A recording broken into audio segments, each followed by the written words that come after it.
Here's a rundown on putting disc brakes on my old 1956 Thunderbird with a kit that I got from my friends at Speedway Autos Parts over in Lincoln, Nebraska, just down the road, short piece from here. So I'll run through some things here on the installation that maybe a few others doing the same job might benefit from. Anyway, we're off and running. All right, folks.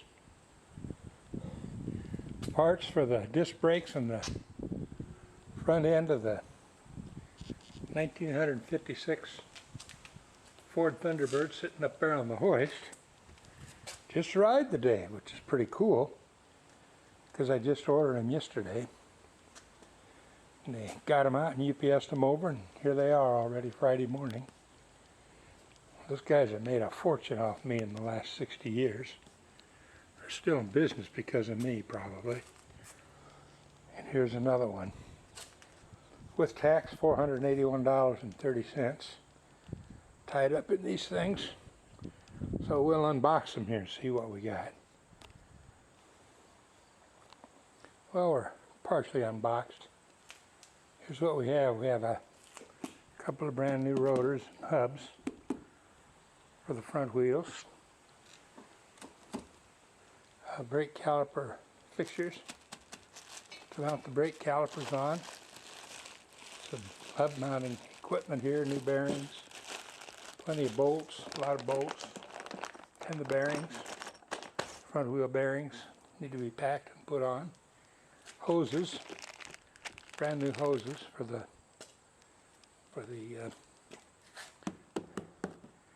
calipers over here. 2 calipers, one for each wheel. And our pads, brake pads, right here. So, the next step is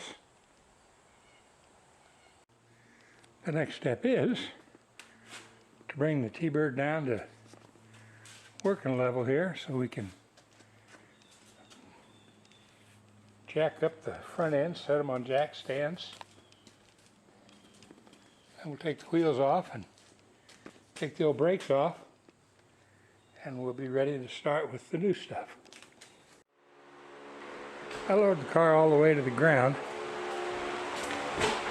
to put it in park, and then I could raise it up and loosen those wheels with the lug wrench, loosen the lug nuts. I could get the air gun out to do that, but I'm too lazy, and it's not that big a job to do it with a manual wrench, so that's what we'll do. Hubcaps are off and the lug nuts are loose. Won't take them off yet, of course. Now we'll go ahead and put the jack stands under the front. Then we'll take the wheels off once she's solidly supported. She's jacked up now on the jack stands. Wheels are off. Short over in the corner. Now we'll have to take the drums off and brakes and the whole shebang off the spindles, and we'll be ready to start putting the new parts on. The drums and bearings are off the spindles. We've got them sitting over here. There they are. No big deal at all. Took about 10 minutes. There are the bearings. Outside bearings. Inside bearings are inside the drums. Yeah, probably leave them there. No need to take them out. And here's the rotor that'll replace the drums. Neat thing about that is it's got the same hole spacing bolt pattern. So I can use the stock wheels. Not easy to find those anymore with these old 15-inch wheels. So we're coming along. Yellow, Herr Commandant. The old brakes are off now. We're down to the backing plates and the wheel cylinders. Part of the hydraulic system. We got company coming tonight, so I have to pack it in for today. There are the old parts.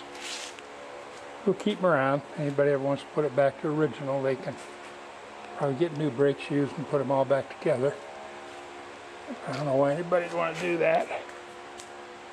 So, for now, we'll call it a day and get back to it later.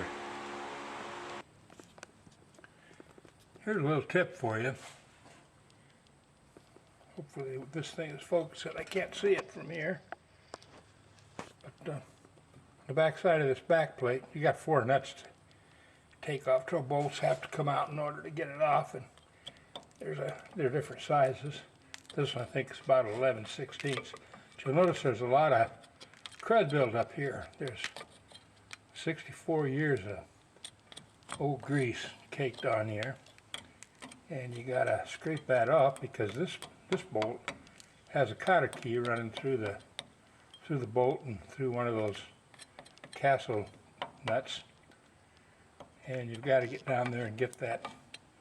Believe it or not, there's a bolt nut and here's the tail, here's the end of the cotter key. I've been scraping about 10 minutes to get this far, and got to get that cotter key out of there and take that bolt out. And here's the first one. Was out there, 2 of these bolts with the cotter key in it. I pitched the cotter key. It's no good anymore.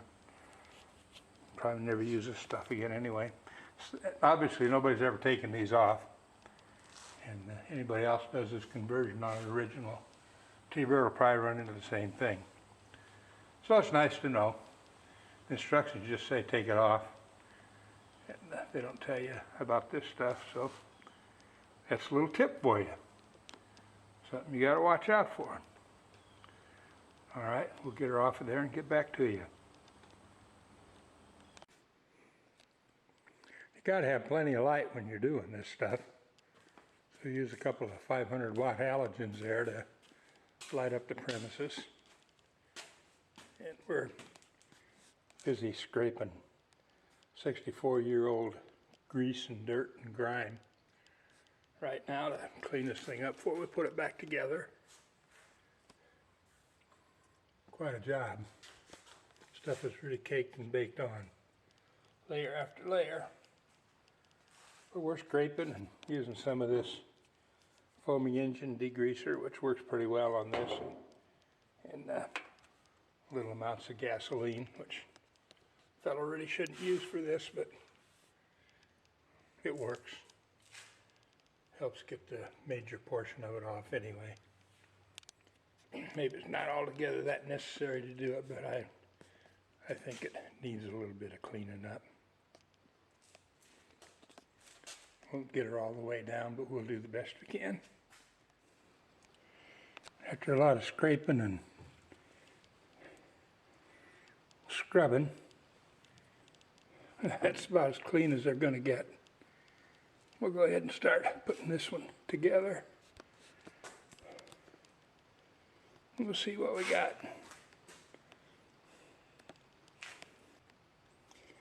Here I have the bracket mounted for the rest of the brake system. And one little problem I thought I'd point out is the bolts that are in the kit are just a little bit too long, just a hair too long, and won't tighten up without adding a washer. I used a lock washer right in here, if you can see that. I'm not blocking the light. And it snugs up nice then. But it was off a little bit.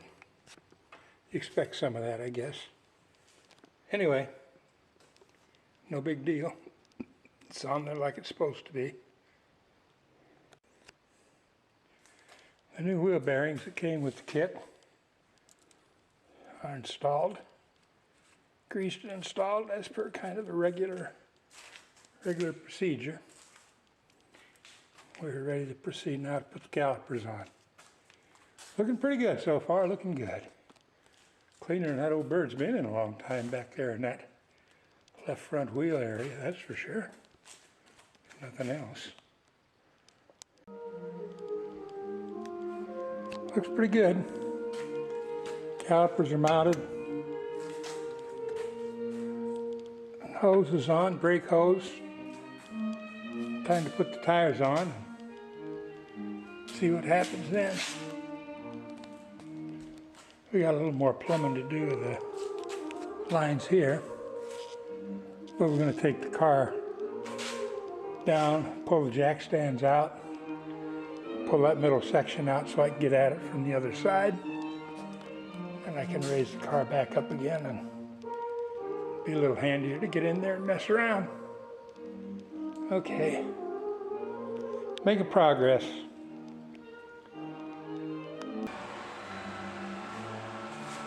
After a short trip to Napa to get some crush washers, we got the plumbing all done here on the left side. Unless it leaks, we'll find that out after we start to bleed them. Otherwise, the caliper's installed. Kind of did a good job of cleaning up here. Couldn't see any of this before for the grease. New hub and brake pads, and I believe this side's ready to go. Put the wheel back on, then we'll do the plumbing on the other side. All right, sports fans, that pretty well covers it. That pretty much finishes off the job, except for bleeding the brakes, which is a pretty common procedure. All of it is covered in numerous YouTube videos, so we won't go there. We've got that part to do yet. When we get around to it, we'll take care of it. Okay, over and out for now. Sayonara. Ciao. Arrivederci.